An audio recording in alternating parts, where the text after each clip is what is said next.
I mean, I know I've been doing these Madden reviews for years, almost as a joke at this point. They put out the same shit and people eat it up without a thought. You see what I do? Do you see what this game makes me do?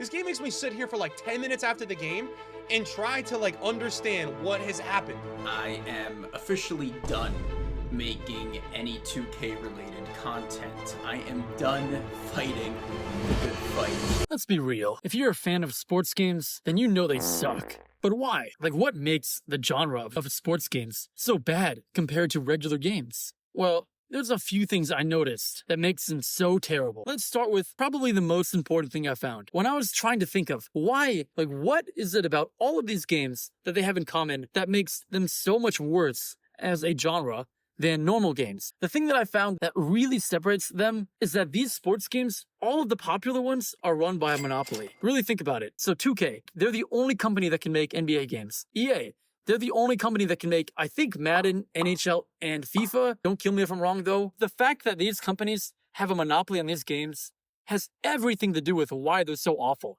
Every other issue I list isn't really as important as this, because if they didn't have a monopoly on these games, I guarantee you, these issues wouldn't be a thing. Every single issue with these games trickles down from the fact that when companies have a monopoly over one thing, it allows them to do whatever the fuck they want to it, because they know you can't get this product anywhere else. Let's take an example, right? Let's say you love football. So you want to play it with your favorite quarterback, Denny Dimes. Yeah? Well, if you want to play it, you only have one option, which means, and EA knows this, you have to buy their game. And since you can only buy their game, they know they don't really have to give a shit about making their game any better, because what are you gonna do? That's the only one there is. That's all you've got. It's the only option. Let's look at it a different way. If they didn't have that monopoly, little Johnny wants to play with Danny Dimes, well, there could be 3 different Maddens. And if one company was not good at it, and they made a shit game, guess what? People would go and play the good one. So they'd be out of business. They'd be back on the fucking street, like the dogs they are. But because they somehow finagled their way into getting exclusive access to Madden, then they can do whatever the fuck they want now. Nobody cares. And now we're suffering for it. You'll notice that you don't really see this outside of sports games. For example, if Call of Duty is shit, somebody else will just make a better shooting game and take that audience. Unless people are like hardcore fucking COD fans and they love that game no matter what. And you know there are some like that. You definitely know there are. Most sane people who like playing shooting games will just find a better game in that genre. And that's why when companies are allowed to have a monopoly over a game or a sport to make that game, it's a big deal and it really influences everything about the quality of that game. All right, now that I've drilled into your head just how impactful these companies having a monopoly is, let's move on to the next important thing, huh? These companies somehow get away with releasing a game every year for just a roster update. Really think about that, because I really think that a lot of people, including me, until you really think about it, just because you're so beaten down and used to, like, just having to take their bullshit, don't really understand how absurd it is that these games can be released every single year and not even improve something. All they do is give you a roster update. Fuck, you'd be lucky if they didn't take shit out of the game. If you look at other games, like the shooting games, the only game that I can think that does that is COD, Call of Duty. That's it. And even they change it, right? They'll go from World War I to World War II to the Cold War, and then back to World War I again, and then back to World War II again, and then they'll go into the future, fighting alien spiders. Boy, that escalated quickly. Whatever. They've done it all again, but they change it at least a little bit, right? These sports games change fucking nothing but the roster. And I don't understand how they get away with it. Honestly, like, I don't even see people putting up a fight anymore. Fans, when they come out, they just know what it's going to be. So they don't even care. They're completely apathetic to it now because they know what they're going to get and they don't care. They have to buy a new game, especially when you want to play the online features. For example, my park in NBA, you kind of have to buy the new one. You don't really have a choice. The fact that they release these games every year is absolutely ridiculous. I don't know how they get away with that. You can't keep getting away with it! You can't keep getting away with it! When you really look at what is normal in the sports genre, and you compare that to normal video games, they're night and day. Like, if you think of any other game other than COD that would release the same game every year pretty much, and people would pay for it, it just doesn't happen.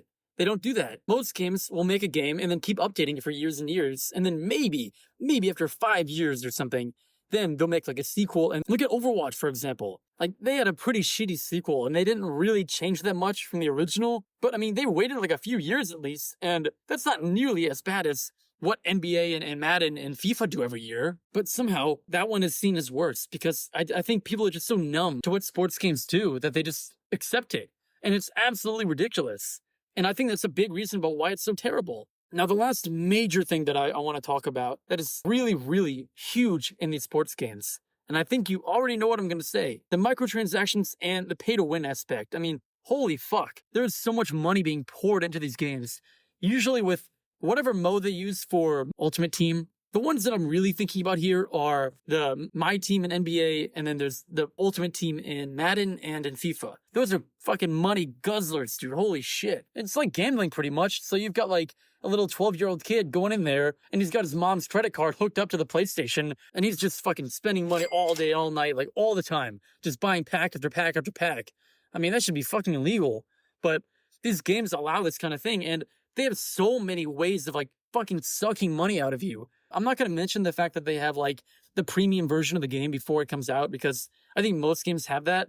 And I'm really trying to find the things that separate sports games from regular games, because I think that really will allow you to find out like what is like the thing that makes these games so bad compared to regular games. And those are pretty normal. Even the battle pass, to be honest. I mean, I think it's even worse in sports games because like there's no real reason to need a battle pass.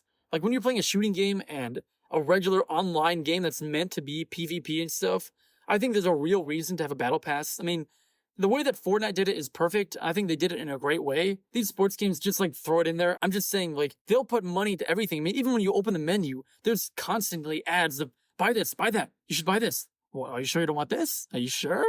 Like, there's so many ways you can spend money in these games that it's ridiculous. People who play video games don't really like games that allow you to put money into it, but nobody really cares if it's like a cosmetic thing or if it's a thing that you can just do like for yourself and it only impacts you. The problem is when it becomes pay to win. People have a huge problem with that. And people have a huge issue when you do like a pay to win feature. That's like a big no-no in gaming. And of course, the sports games are fucking huge with it. I mean, they're worse than mobile games. Holy fuck. It's the huge difference with the expectations of gamers in sports games and in regular games. Because if you did this kind of shit in a regular game, people would not forgive you. I mean, you do any kind of pay to win and people get pissed, especially in like a shooting game. But when you do it in something like NBA, like holy fuck, NBA does it a lot. And you have to pay your way to get up to become like a 99 overall.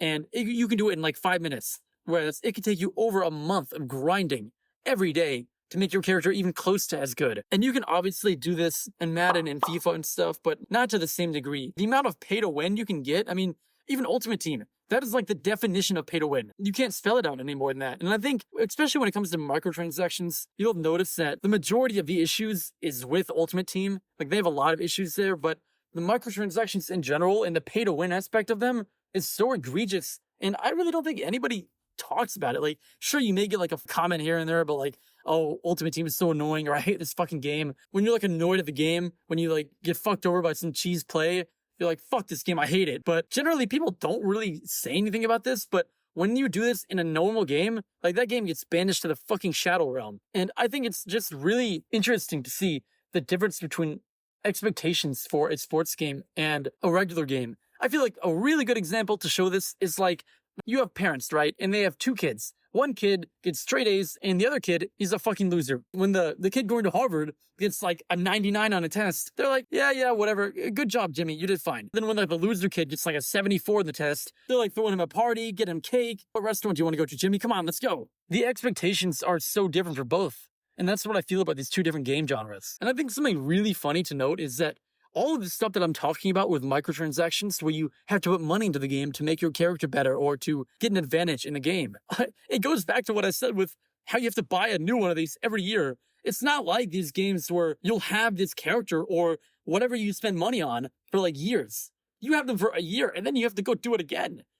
Like, that's like the funniest part to me, is you put all this money into these games and then you have to do the exact same thing over and over and over again the next year. It's like a hamster running on a fucking wheel. Like, honestly, it's so fucking dumb. Now, the last thing that I really noticed is just that these companies, they have awful balancing and they don't add really any content after the game comes out, or barely any updates for that matter. But I mean, what do you expect at this point? I mean, that's like expecting boomers to not use size 158 font when they're texting. It's just not gonna happen. It's impossible. You know, it's a real shame because if there are other people like me who love sports and love video games, generally, those kind of people love playing sports games. Like when they watch the sport, they just want to play it. They want to feel like they're actually playing the sport, like they're in a real match.